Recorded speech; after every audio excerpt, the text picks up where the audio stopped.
Hai, saya Nuraila Saleh. Silakan bersedia.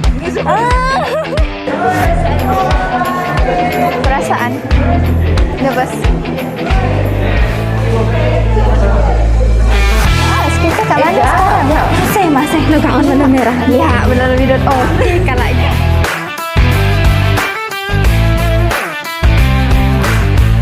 Hai, saya Nuraila Saleka, anak perempuan Oma. Dan saya Jo Astera Nadia, anak perempuan Erisa. Kami merupakan kru wartawan cilik SMK Jenang. Kini kami berada di Institut Aminuddin Baki. Jom ikut liputan kami.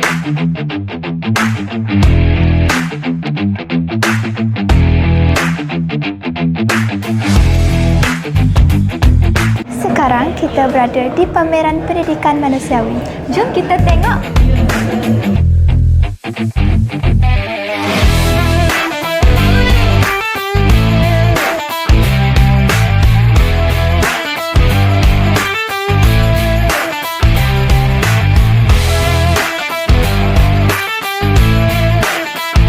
Joas, kita kat mana sekarang? Ayolah, kita sekarang berada dekat Auditorium Datuk Rasali Ismail. Jom kita tengok apa yang ada dekat dalam. Jom. Juga dibuktikan melalui anugerah Johan kategori guru sekolah kasih berwibawa K9 peringkat bukan dimah je. Dan mesti ucapkan terima kasihlah kepada urus setia forum.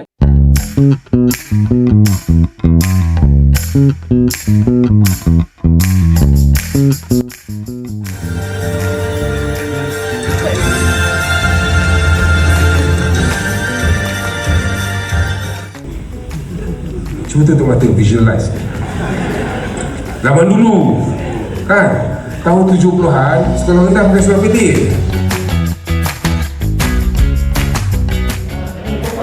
Hai, salam sejahtera. Saya Jo Astera Nadia, anak perempuan Erisa, wartawan cilik Jenang HTV. Boleh saya temu Pak Cikgu? Boleh. Cikgu tahu bahasa Semai?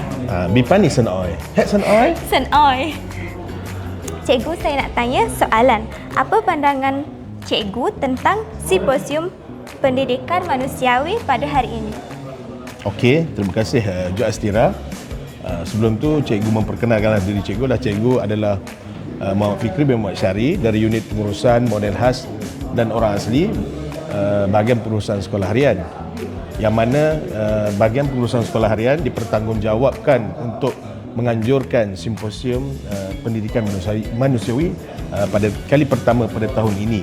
Okey, untuk simposium kali pertama pada tahun ini, di sinilah tempat di mana sekolah-sekolah khusus yang kita pernah dengar, iaitu sekolah K9, K11, sekolah dalam hospital, sekolah dalam penjara dan sekolah-sekolah yang ada program khas, di mana di sini tempat kita berkumpul, yang mana kita ada satu pertandingan amalan terbaik yang mengumpulkan kesemua negeri-negeri yang terlibat dengan program sekolah khusus ini untuk bertanding pada hari ini. Dan pada hari inilah kita akan dapat melihat amalan-amalan terbaik bagi setiap program yang dihasilkan di sekolah masing-masing, yang mana kita boleh guna pakai dan kita akan gunakan di sekolah kita sendiri, yang mana ada program yang sama, ataupun yang mana sekolah yang lain yang boleh ambil satu program pada hari ini dan kita boleh tambah baik di sekolah kita. Jadi pada hari ini hadiah dia memang sangat lumayan dan kita akan tengok siapakah pemenang yang akan dapat pada hari ini. Sekiranya Tuan diberi 1 minit untuk berbual dengan murid pribumi di Malaysia, apakah mesej Tuan yang ingin Tuan nyatakan kepada mereka? Okey, kalau saya dapat berbual dengan Sen Oi, dapat berbual dengan pribumi Sabah dan Sarawak, mesej yang saya sampaikan adalah esok datang sekolah. Bukannya esok datang sekolah, hari Selasa berhenti cuti, hari Rabu cuti, hari Khamis datang sekolah. Maksudnya hari-hari mau sekolah. Sebab bila kita hadir ke sekolah, kita akan dapat belajar. Sebab di antara isu yang sekolah pribumi, sekolah asli adalah isu kehadiran. Jadi apa mesej yang saya ingin sampaikan adalah hari-hari datang sekolah. Dan sebenarnya saya adalah seorang guru di Sekolah Menengah Kebangsaan Jernang. Sebelum ini dipanggil SK Jernang, yang mana sebelum ini saya merupakan penolong kanan HEM. Dan bila saya memujuk ataupun memanggil ataupun kita nak suruh murid-murid kita datang sekolah adalah dengan hari-hari Datang sekolah. hari-hari datang sekolah. Esok Datang sekolah okey, juga. Pani. Okey. Okey, terima kasih cikgu kerana sudi ditemu Val. Okey, sama-sama. Naila Sulaika, anak perempuan Oma. Boleh saya temu Val Tuan? Ya, saya. Boleh Tuan perkenalkan diri? Okey, saya Haji Junaidi bin Muhammad, bertugas di Pejabat Pendidikan Daerah Bentong di unit menengah dan tingkatan 6. Okey. Apa pandangan Tuan tentang Simposium Pendidikan Manusiawi yang diadakan pada hari ini? Okey. Pada pandangan saya dan pendapat saya, simposium ini adalah suatu ruang yang terbuka luas untuk semua sekali, para pendidik dan juga pelajar dan juga semua sekali lah kaki tangan pendidikan untuk melihat dengan lebih luas lagi lah bagaimana suatu kecenderungan ataupun suatu yang boleh kita ketengahkan lah, yang boleh jadi satu motivasi untuk sekolah-sekolah, tak kira lah sama ada di luar bandar ataupun di pedalaman ataupun di kota-kota raya yang besar atau bandar-bandar kecil, iaitu untuk melihat dari segi prospek pendidikan ataupun kecemerlangan pendidikan yang boleh diketengahkan, yang boleh menjadi panduan dan juga boleh menjadi contoh yang baik. Sebagai contohnya, bila kita melihat suatu pameran-pameran, contohnya yang jelas di depan kita lah, yang ada pameran-pameran yang di belakang saya dan juga yang lain-lain ni, kebanyakan adalah sekolah-sekolah yang tidak terkenal dari segi namanya, tetapi sebenarnya dari segi inovasi, keterampilan dan juga kehebatannya terselah. Ya, sama ada dari segi mutu pendidikan sekolah tersebut dan juga kecemerlangan pelajar-pelajar dan juga inovasi yang dihasilkan oleh guru-guru mereka sendiri. Saya rasa satu yang paling baiklah untuk tatapan umum. Okey. Okey. Sekiranya Tuan diberi seminit untuk berbual dengan murid orang asli di Malaysia, apakah mesej yang ingin Tuan katakan kepada mereka? Okey, satu perkataan lah sebenarnya. Sebab saya pun sebenarnya tidak jauh dengan masyarakat orang asli ini.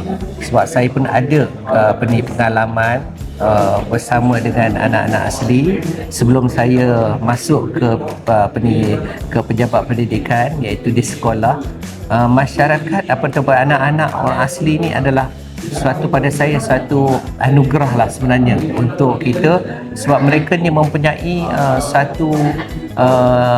pada saya adalah suatu kelebihan yang boleh kita cungkil. Sebagai contohnya, yang paling jelas sekali, anak-anak asli ni bila diberikan suatu tanggungjawab ataupun satu tugasan, mereka akan buat secara bersungguh-sungguh, dan bakat yang ada pada mereka yang saya nampak, iaitu yang pertama sekali dari segi seni suara.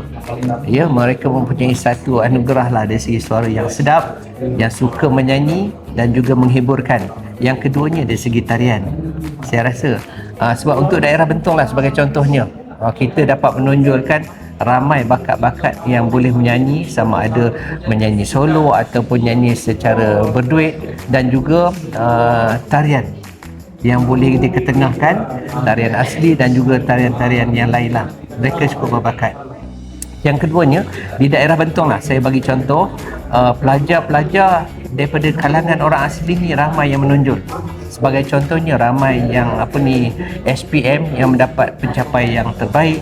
STPM pun baru diumumkan pelajar STPM di daerah Bentong di SMK Sulaiman mendapat 3.92 dia punya pencapaian STPM yang cukup membanggakan lah. Jadi pada saya tidak ada peringkat lah, kita tidak boleh membezakan antara aslian dan juga pelajar-pelajar biasa yang berada di Malaysia ni. Mereka mempunyai kelebihan yang tersendiri yang boleh kita banggakan sebenarnya. Itu saja. Okey, terima kasih sebab sudi saya temu Puan. Sama-sama. Okay, Simposium Pendidikan Manusiawi mengumpulkan semua kira macam inovasi yang berkaitan dengan pendidikan. Okey, hari ini sekolah saya K11, SMK Binjai Jaya K11 bawa pameran berkaitan dengan pandan cycle. Okey, pandan cycle adalah kesinambungan daripada projek asal kami iaitu Osmotic Aqua Cycle. Yang ini kami telah hasilkan di sekolah kami sendiri. Contoh ini. Ya. Dan telah digunakan oleh semua murid lah daripada prasekolah sehingga tingkatan 5. Okey, pandan cycle adalah kesinambungan daripada projek Osmotic Aqua Cycle. Yang ini kami hasilkan kertas daripada daun pandan. Contoh ada di bawah. Itu saja. Lancip itu.